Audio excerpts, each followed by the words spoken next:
Hello and welcome. Thank you for joining me for this yoga practice. We'll begin standing with the feet about hip width apart and parallel.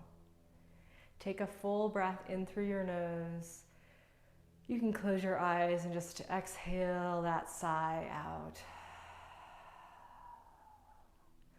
Roll your palms away from your midline. Blink your eyes open. And inhale and sweep the arms out and up. If it bugs your shoulders, just bring your hands a little bit forward and get that nice long tall reach from your hips all the way up to your fingertips. When you exhale, you're gonna open the arms and bend your knees and just drape your spine over, sort of a more lazy, soft version of a forward fold. If it's still feeling really difficult, take the feet a little wider apart and see if you can allow your neck and shoulders to just fall toward the floor. Give the pose 2 more breaths. You can continue maybe with that sort of audible sigh, just letting yourself relax any tension that you might be holding.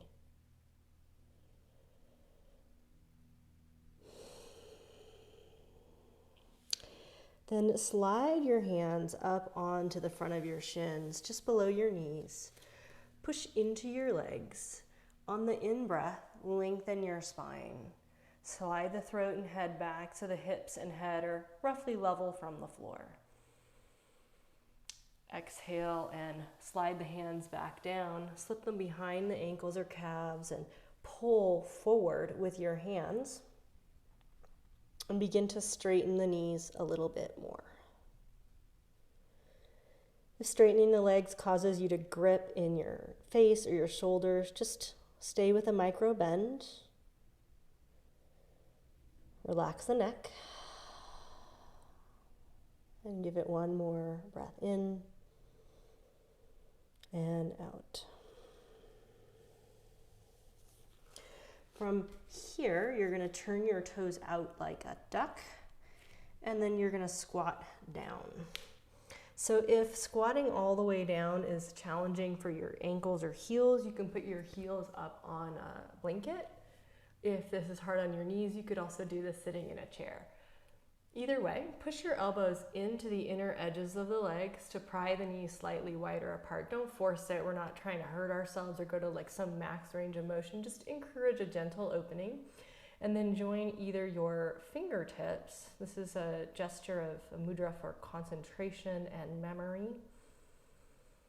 Or you can join in Anjali mudra with the palms together, which is a softer shape, a shape that's a little bit more related to gratitude and acknowledging the spirit within. Either way, just tip the gaze down, but keep the neck long.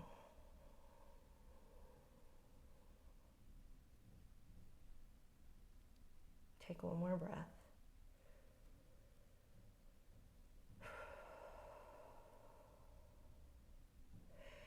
And then you're going to lift the hips and straighten the legs. So the toes are a little wider than they were before. We're going to keep them wide like that, and we're just going to spin the heels apart so that the feet are a little bit wider than they were before. And this time you're going to lift your toes with your toes, not with your hands. Lift your toes up, all 10 of them, or however many toes you have. Lift and spread. And notice how when you lift, you can look at your feet. When you lift your toes, the arches of your feet lift too. There's a pulling up, almost like you're sliding your leggings on, and pulling up of muscular energy through the legs. So let's see if we can keep that power of pulling up, this muscular engagement, but release the toes back down without collapsing the arches, without dropping the energy. You may notice a little more engagement in the torso too. It's okay if that's happening, but try not to overdo gripping in the shoulders and neck. So we're working the legs a little bit more powerfully now. And we're just going to allow that stretching and strengthening to happen. If you've lost that gripping up power, just lift the toes again. Balls of the feet down, toes up. Keep the engagement of the legs, set the toes back down. And just like we did before, slide hands to shins, inhale, lengthen, sliding the head back to roughly level with the hips. And this time when you exhale, bend your knees, put your palms flat, and step yourself into downward facing dog. Take a look at your feet. Try to line them up parallel. Your heels are disappearing behind your ankles. Then lift your heels up so that the arches suck up again. You get power like the skin of a drum. It's taut and pulling up through the sole of the foot to help engage, pulling up through the legs.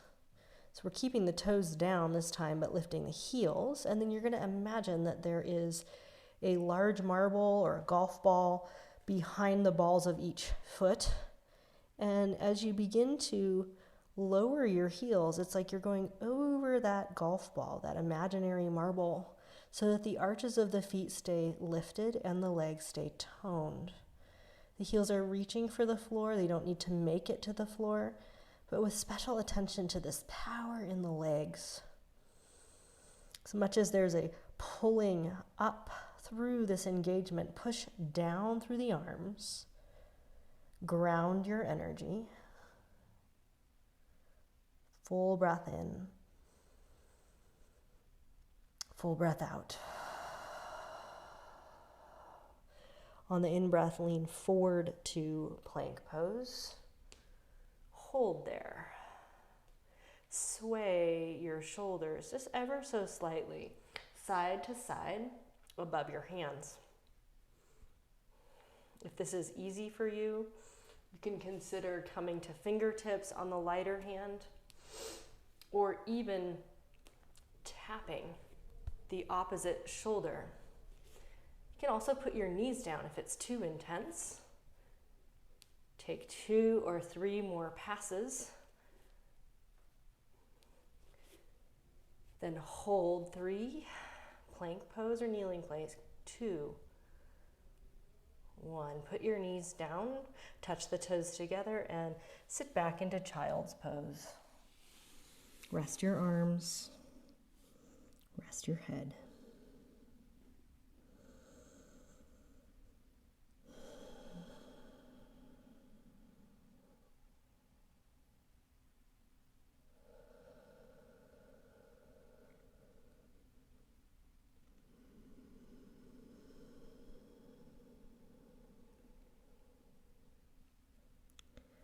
On the in-breath, rise up to all fours and step forward with your right foot between your hands.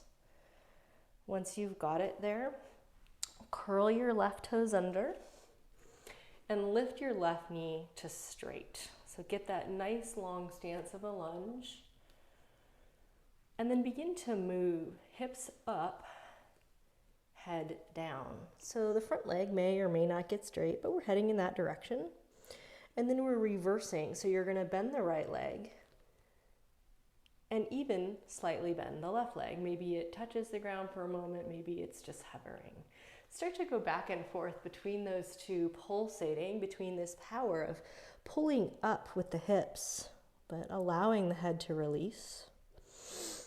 And then bending into the knees, stretching the hip flexors on the left side.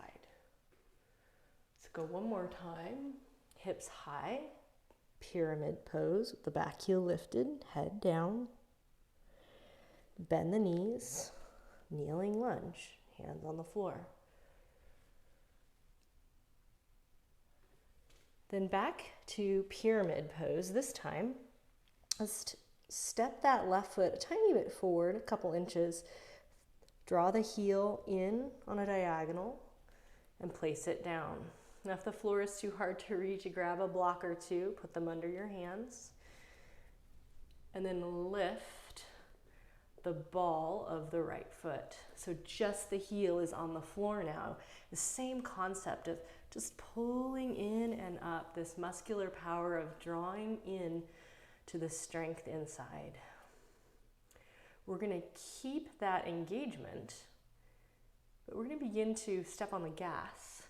As you put the right foot back down, try not to just flatten the arch, but landing with the ball of the foot, spread the toes, anchor the big toe edge especially. Now exhale and bend the elbows and extend down through the spine, reaching out over the leg.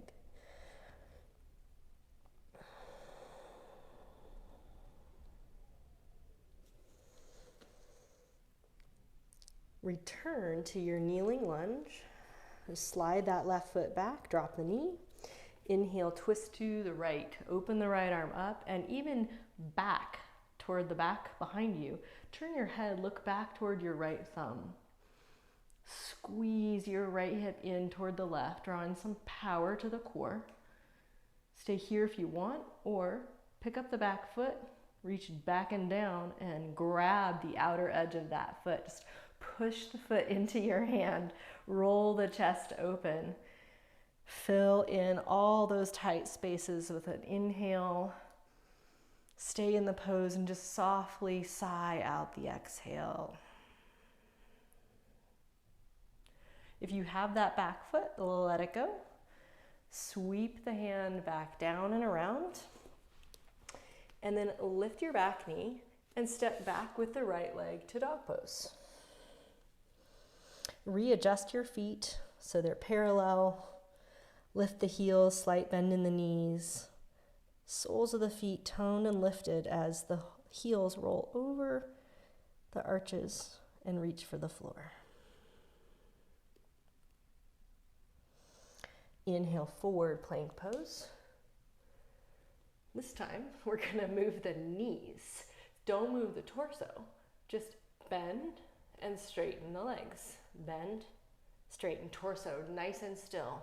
Now, if it's too much for you to do with the knees up, put the knees down, alternate one leg straight, drop that knee, switch, other leg straight. So you choose 3 more rounds, either marching with the knees tapping and lifting off the ground, or both legs up in plank, bending and straightening. Last one. Drop the knees if they're not down. Push back, child's pose. Rest the arms.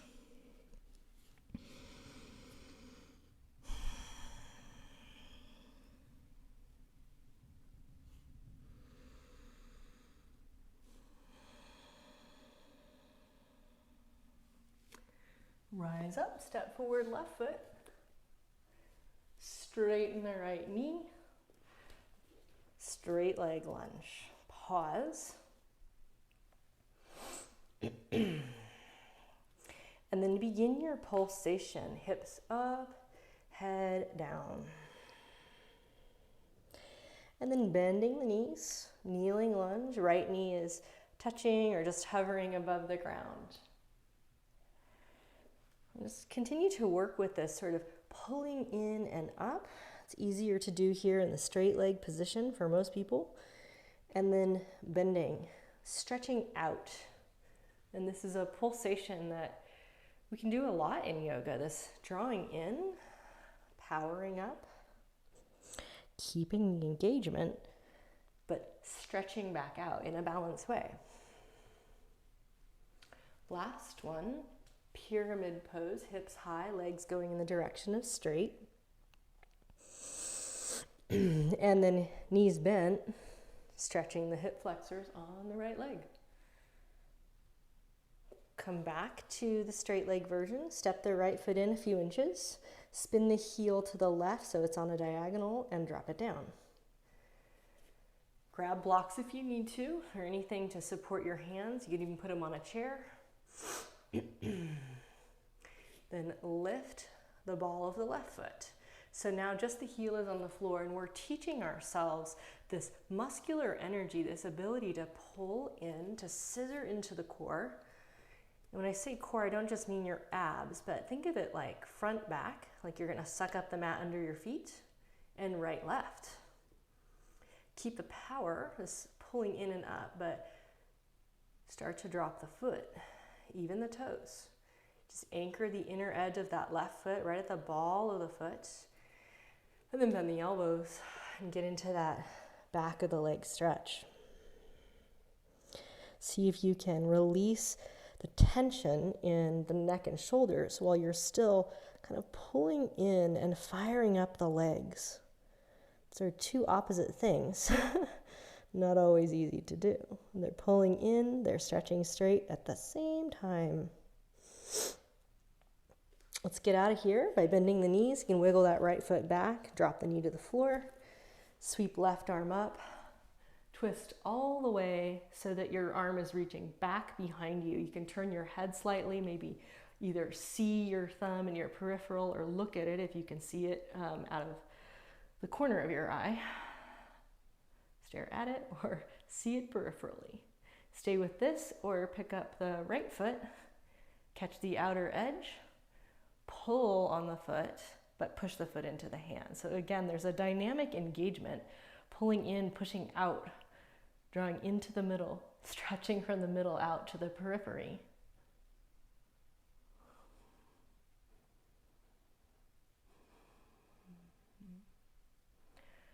Take a sweet, full breath. Let the breath go. Untwist. Lift the back knee. Step back to downward facing dog.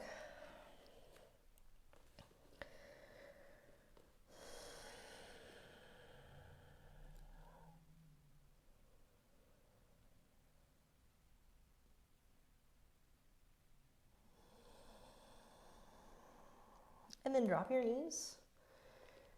And this time, instead of going into child's pose, just come up to stand on your knees.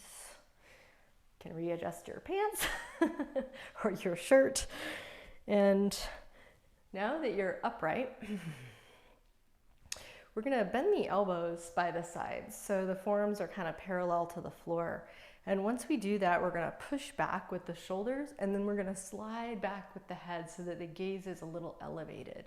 So keep that sort of pushing back engagement in the upper back, and then lift your sternum, lift up through the crown, and curl your chest open. So don't lean back, just curl open, look up, and see where's that point where you tend to kind of dump out of the neck. Like if you just drop your head back, you'll hear in my voice, yours would do the same, that kind of strain. So we don't want to strain the neck. Keep kind of lengthening up through the neck. You might even think of a teeny tuck in the chin, but you're curling open in the thoracic spine, the upper back, to lift the chest. And you're just seeing where's the edge where that you can hold that still. You could talk, you could do it with the openness. Whew, that's not easy. So then come back to a more neutral position. And then you can rest by sitting on your heels or sitting off to the side of your heels or cross-legged.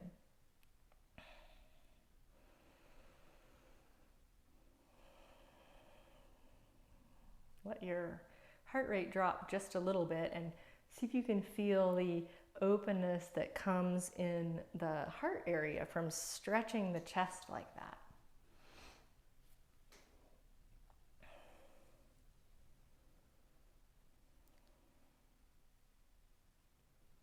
So let's do that pose again.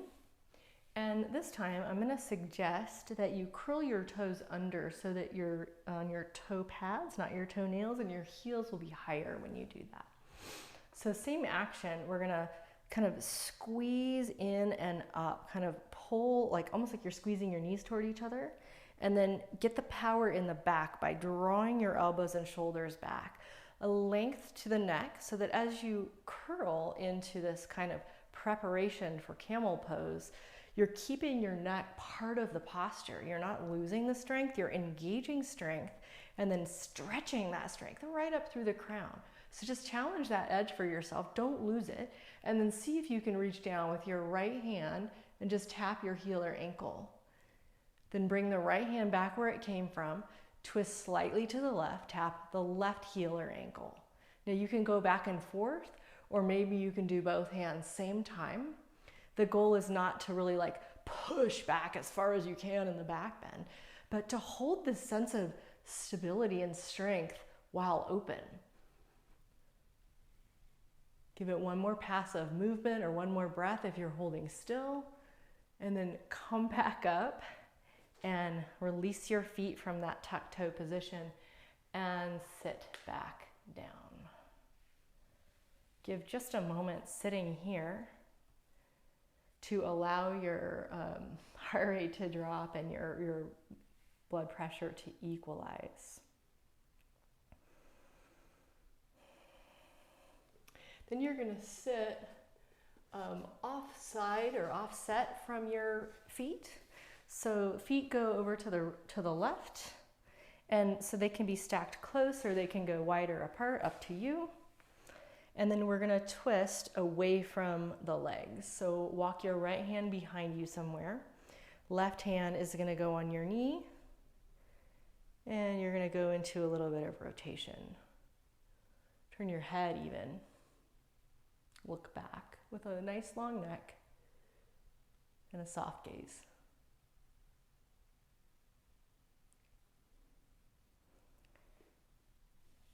Come through the center. Just sweep your legs out and around over to the other side.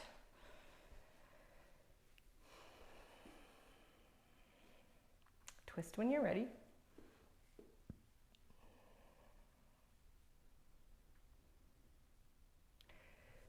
Pull in just a little bit. Think of it almost like you're massaging your spine by wrapping all your muscles in. Keep that sense of tone and twist at the same time. See if you can lengthen and engage simultaneously. It's just a little bit of different feeling, right? A toned flexibility, not just a soft or relaxed version.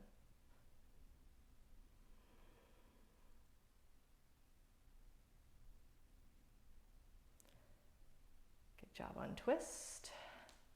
And then swing your feet around so that you can lie down on your back. And once you get on your back, you're gonna elevate your feet and knees so they're about, your shins are parallel to the ground, or the feet are a little higher than the knees, so they're a little higher than parallel.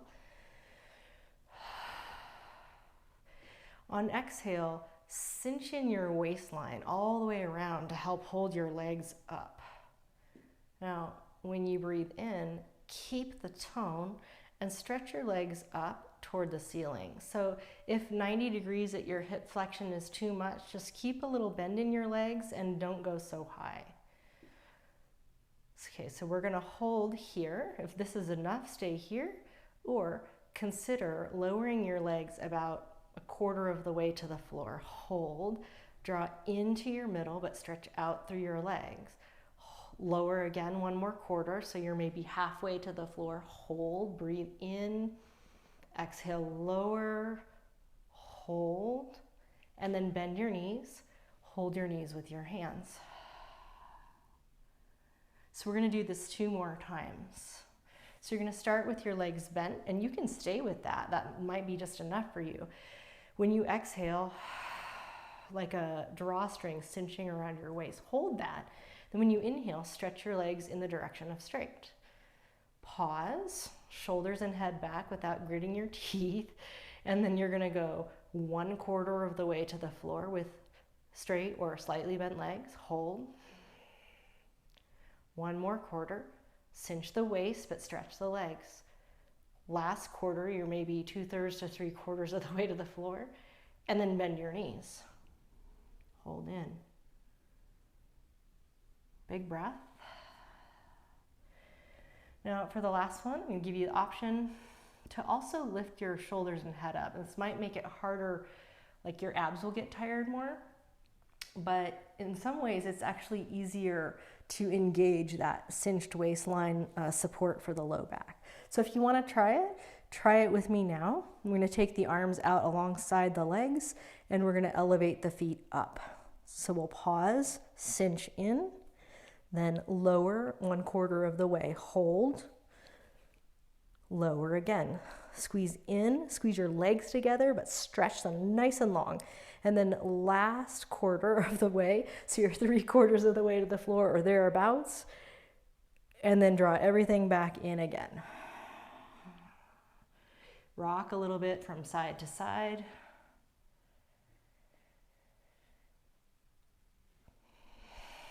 And then place your feet on the floor.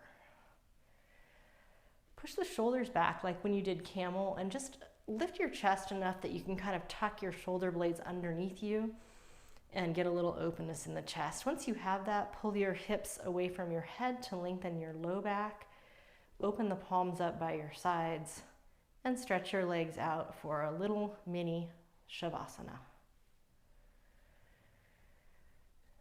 Stay for just a few moments to give yourself a little quiet time, a little restfulness and integration before you go back to your day.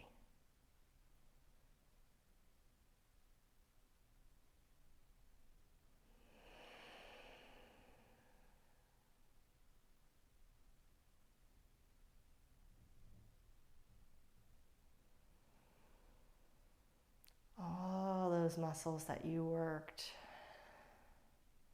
they might feel warmer or tingly.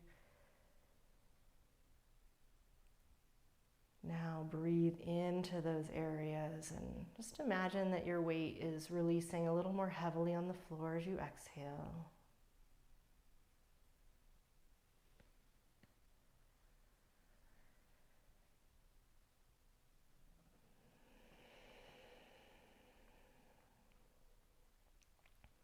While you're still resting, just start to softly blink your eyes open and see from this new perspective of reconnection to your own strength, but also the openness that comes with that freedom to stretch your body. Stroll to your side.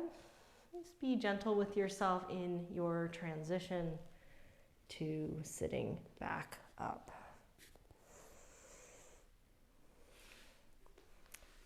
If you haven't already, thank you for hitting that subscribe button, and I look forward to seeing you next time.